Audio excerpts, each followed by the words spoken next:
Hello there, crafty doer. Jessica Michaels here with the weekly project post and welcoming you back for this month's little series I'm calling Mixed Media March Madness. For this week's project, I created a layout using a different type of texture paste than the one I used in last week's project, along with some Distress Oxide. I'll link that video down below if you haven't already checked it out. And before we get into it, don't forget to subscribe to my channel for more content like this and hit the notification bell so you don't miss more content like this. Here's how I went. So I scrap 8x8 layouts. This is a very fun pattern paper that I got from Maggie Holmes Woodland and Grove paper pad. So I had to trim that down. For this project, we are using a technique that was inspired by Zoe Scarpelli over at Scraposaurus on IG. She is a very talented artist, and I was scrolling through her reels and I saw her do this on one of her tags. And what she does is she gets all of her extra alphas from other projects, collects them, and then uses them as dimension to add dimension to her backgrounds. And I thought, I don't create tags much or at all, but I do layouts and cards, and those are fun to put dimensions, to add dimension to. So I started collecting all my negatives from my cut file titles that I've been designing lately, and also just the extra alphas that I have. And you can see my little bin here full of them. So all I did was adhere them to the places where I wanted to add dimension and clusters. And then we're going to grab some Distress texture paste. This is in opaque, and it absorbs color very well. So I'm grabbing these Distress Oxides in these very pretty and very spring vibe colors. And I'm smushing them down into my glass working surface here.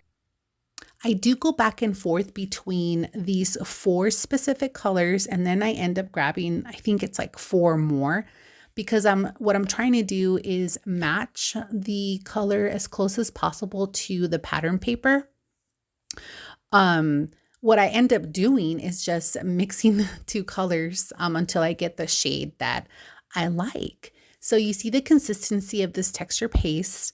And all we're going to do is simply grab a tiny bit, you don't need much, and then just mix it into the oxide on the glass working surface.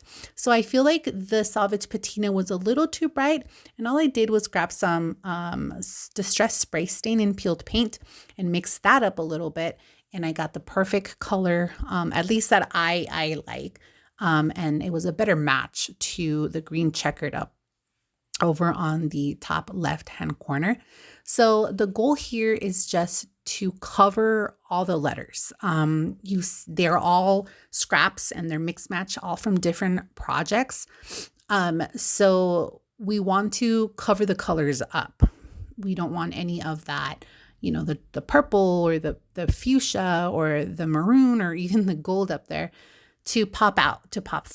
The goal for this is to cover the letters up as much as possible. So once I'm done with that color, simply rinse off my palette knife and wipe it down and grab a little bit more of that texture paste. And we are going to put that right into the Distress Oxide. I believe that one I started off with spun sugar, and it was a little too light. So I threw in some of, it's either the Worn Lipstick or the Quiche Flamingo. But either way, I'm telling you, I went back and forth between all these shades of pink and until I was finally happy with the shade of pink that I wanted to cover the letters.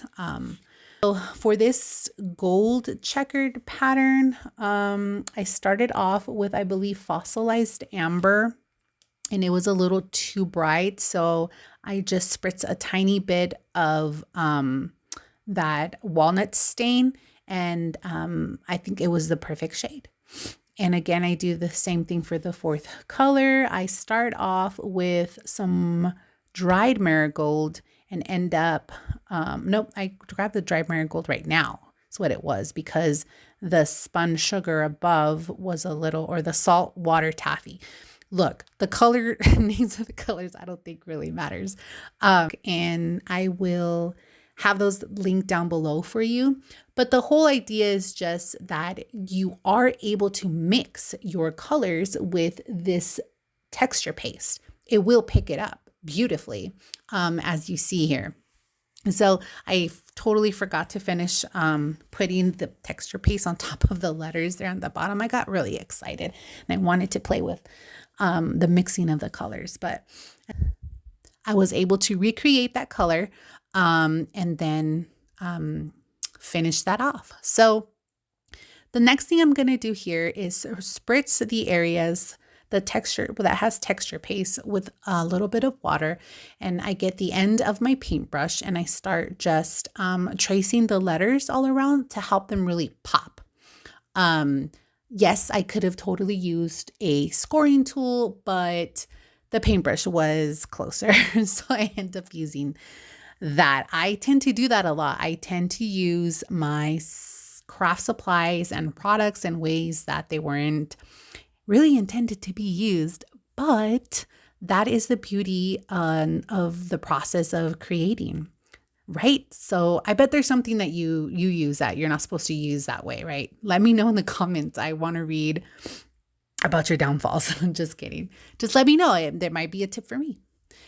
So you saw how beautifully these letters start popping out. And now I'm going to go ahead and start smushing a little bit more of the four main colors down into my working glass surface, so that I can dilute them a little bit by spritzing some water.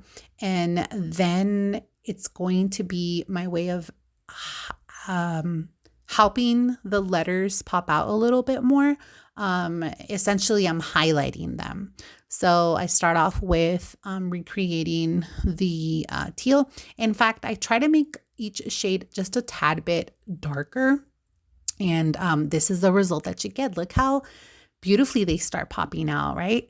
So next I use some Stamperia stamps.